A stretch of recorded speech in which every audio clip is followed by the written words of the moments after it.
যেখানে ভোর হয় বিভিন্ন পাখির ডাকে আর সারাদিন চলে রৌদ্র ছায়ার খেলা। এই জঙ্গলে প্রচুর পরিমাণ আপনারা শিয়াল দেখতে পাবেন।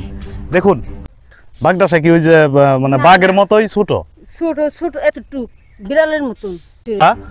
দেখুন একদম গা ছমছম করা জায়গা।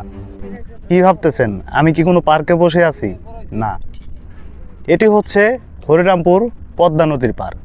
দেখুন আমার সামনে যদি একটু দেখাই, বিশাল নদী, হিম শীতল ঠান্ডা বাতাস। একটি অন্যতম বৈশিষ্ট্য হলো এখানে আপনারা প্রচুর পরিমাণ শিশু গাছ দেখতে পাবেন। এখান থেকে আবার জঙ্গল শুরু হয়ে গেছে, আমরা আর এর ভিতরে ঢুকবো না।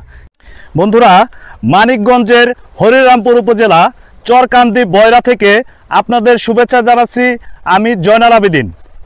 আজকে আপনাদেরকে আমি যে ভিডিওটি দেখাবো, এই ভিডিওটির মাধ্যমে আপনারা দুইটি জিনিস দেখতে পারবেন, পদ্মা নদী এবং মিনি ফরেস্ট দুটোই একসাথে পেয়ে যাবেন। Welcome to my blog চরকান্দি Boyra.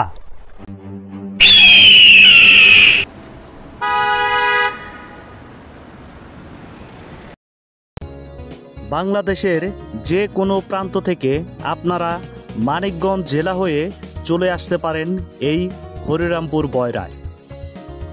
New Shuktara service, যারা ঢাকা থেকে আসবেন তারা ঢাকার গাবতলী থেকে হরিরামপুর উপজেলায় সরাসরি এই বাসটি চলাচল করে, যেটিতে ভাড়া পড়বে 120 থেকে 150 টাকা। হরিরামপুর উপজেলার সামনে বাসটি আমাদের নামিয়ে দেওয়ার পর একজনকে জিজ্ঞেস করার সাথে সাথে এই ছেলেটি আমাদেরকে চরকান্দি বয়রার রাস্তাটি দেখিয়ে দেয়। হরিরামপুর উপজেলা থেকে আমরা 10 মিনিটের মধ্যেই চলে এলাম হরিরামপুর পদ্মা নদীর পার। যেই নদীর পার ঘেঁষে ঠান্ডা শীতল হাওয়ায় আমরা 5 থেকে 7 মিনিট হাঁটার পরেই পৌঁছে গেলাম এই চরকান্দি বয়রা মিনি ফরেস্টে।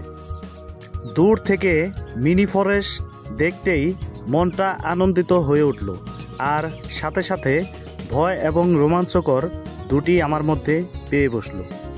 ঢুকতেই চোখে পড়ল একটি শেয়াল, যেটি আমাদেরকে দেখে ভয় না পেয়ে উল্টো দিব্যি দাঁড়িয়ে রইল। ওর এমন আচরণ দেখে মনে হলো দিনের বেলায় যেমন তেমন রাতে এরা খুবই হিংস্র হয়ে যায়। ছোট এই কাশবনের ঝোপ পেরোতে না পেরোতেই চোখের সামনে ভেসে এলো মিনি ফরেস্টের পুরো চিত্র। যাই হোক, আমরা ঢুকে গেলাম মিনি ফরেস্টে।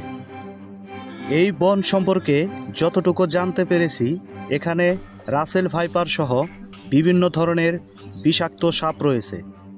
এছাড়াও এখানে প্রচুর শিয়াল সহ বন্য বিড়ালও রয়েছে, যেটি খুবই আক্রমণাত্মক।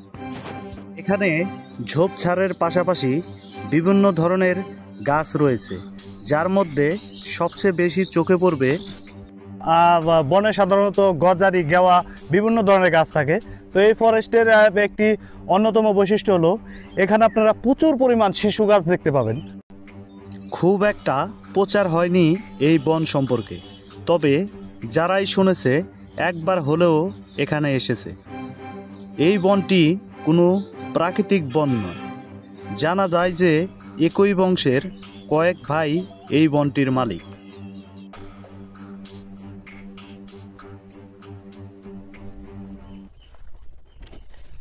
আসলে এর ভিতরে ঢোকাটা আমাদের ঠিক হবে না, তো অচেনা জায়গা, কোথায় কি আছে তা তো আসলে আমরা বলতে পারতেছি না। তো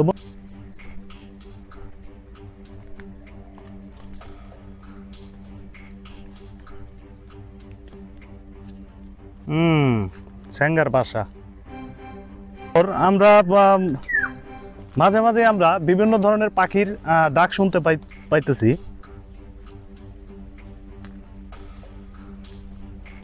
সুন্দর ফল ধরে আছে, দেখুন একদম লটকনার মতো মনে হচ্ছে, আসলে এগুলো লটকনা না। দেখুন এগুলোই হচ্ছে মূলত খসখসি গাছের ফল।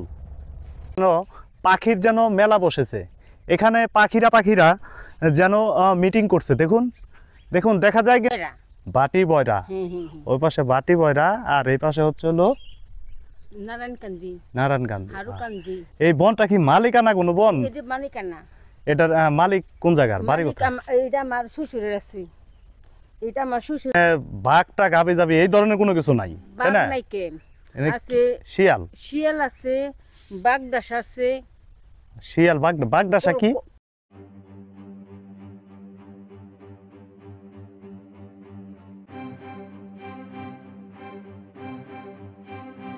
এখানে শিক্ষা সফর সহ বিভিন্ন সময় অনেকেই দল বেঁধে ঘুরতে আসে। বেশিরভাগ লোক হয় শীতের মধ্যে। এখানে অনেকেই তাঁবু গেড়ে রাতে থাকেন বন এবং নদীর ফিলটা একসাথে নেওয়ার জন্য। একদিনের ভ্রমণের জন্য এটিই হতে পারে আপনার শ্রেষ্ঠ একটি জায়গা। গ্রীষ্মকালে গরমের মধ্যে এখানে না আসাটাই বেটার, কারণ বৃষ্টির মধ্যে জায়গায় জায়গায় প্রচুর পানি জমে থাকে, যেটি খুবই বিব্রতকর হাঁটার জন্য। এই ফরেস্টটি খুবই ছোট হওয়ার কারণে খুব সহজেই হেঁটে পুরো বনটি ঘুরে দেখা যায়। এখানে আমরা বিভিন্ন জায়গায় গর্ত দেখতে পাই। এগুলো দেখে বোঝা যায় যে এখানে কত পর্যটক এসেছিল, তারা এখানে রাতে স্টে করেছে। যাই হোক, বন থেকে বের হয়ে আমরা নদীর মনোমুগ্ধকর দৃশ্য দেখার জন্য বেরিয়ে পড়লাম।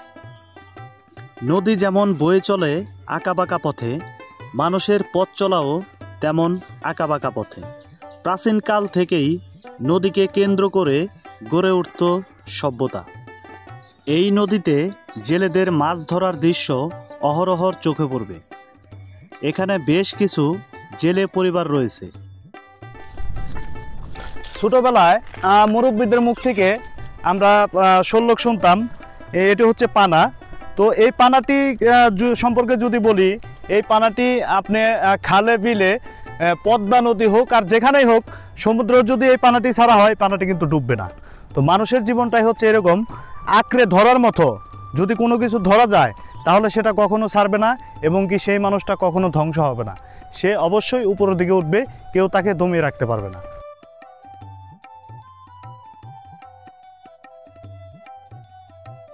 সব কিছু মিলিয়ে এই চরকান্দি বয়রায় এখানে ভয়, রোমান্স এবং নদীর ঠান্ডা বাতাস আপনাকে একদম রিফ্রেশ করে দিবে।